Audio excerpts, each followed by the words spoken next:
a bruise or something happens with our body, the body right away starts to working at getting rid of the dead flesh or something like that. That we're looking at a kind of a pruning process here in a weird kind of way, and this is just a very unfortunate way that we see this playing out in the world today. Or can we make any kind of other analogies here to what we're facing? Boy, that's really an important question, Henrik. I think that we're far enough along in our investigation of the great orchestration of social evil. Call it the New World Order, the Illuminati, call it what you like. I think we're far enough along in that investigation that we might benefit from refining some of our language, especially in regard to this that you're asking me right now. I'll give you my best shot. The Gnostics, who didn't call themselves Gnostics, by the way, that was an insult that was applied to them by Christian ideologues and their enemies. It meant smartass or know-it-all. The Gnostics never called themselves Gnostici. They called themselves telestai, which means we who are aimed. Yes. We who are aimed. And by that they meant that they were aimed or focused by the story of the Devine Sophia. That was their aim. The story guided them in everything they did. Now, the Gnostics warned about what they called plane being the main technique of the archons, or mind parasites. It doesn't matter where you think these mind parasites come from. All that matters is that you would understand the nature of mental parasitism and mental and dementia. And plane means to stray. So the problem is not that there is some great divine plan of retribution here and humanity is being called. We're in this condition of dementia because we've strayed. We've strayed from the place in the evolutionary niche of nature where we can thrive. And when we stray, we become more and more demented.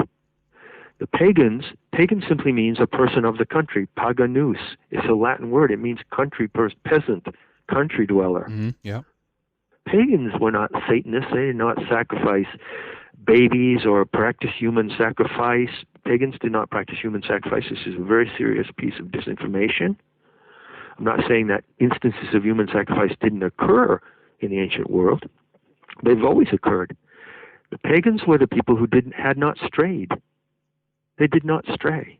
They remained in their ecological and bioregional niche, and they practiced their life in a ritual sanctity and a bond with nature.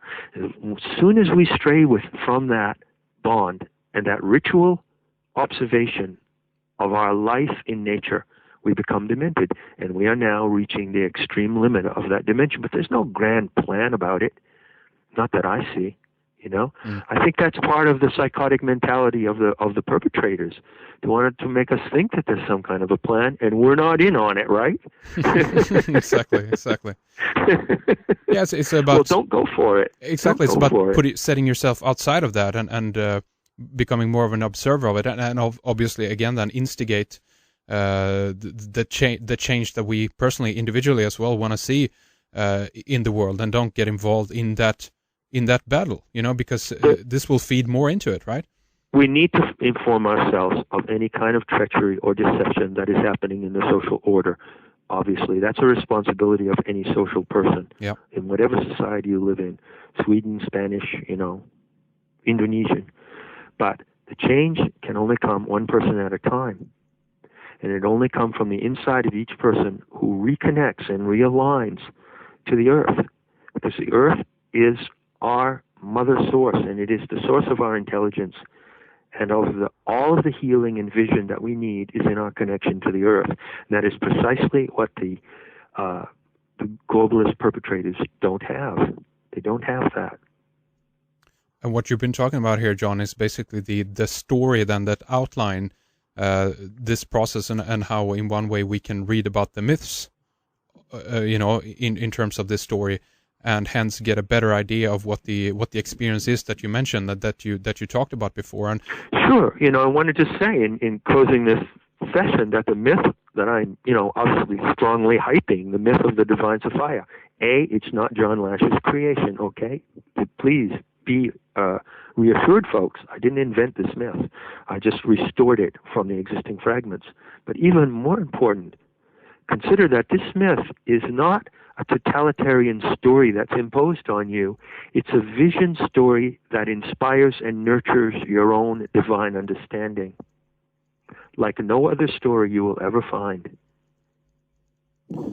So, John, tell us then a little bit more about your book here, about your website, and basically if you have any, let's say, one-on-one kind of, basics for people who want to read more about this, where they can go specifically on your website in order to read up on some of this, and if they want to dig further into it. Thanks for asking, Henrik. I just finishing now the revamping of the so-called site guide of my website. So if you go to www.metahistory.org, you get the home page.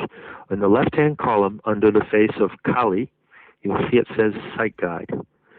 Click on Site Guide. I've just revamped it. It's going to be completely done on the 31st, and I'm going to add an audio clip that will be kind of me speaking and taking you on a guided tour through the site, section by section. There are 13 sections of metahistory.org, and with the new site guide, you will be able to see and preview a little bit of what is in each of these sections.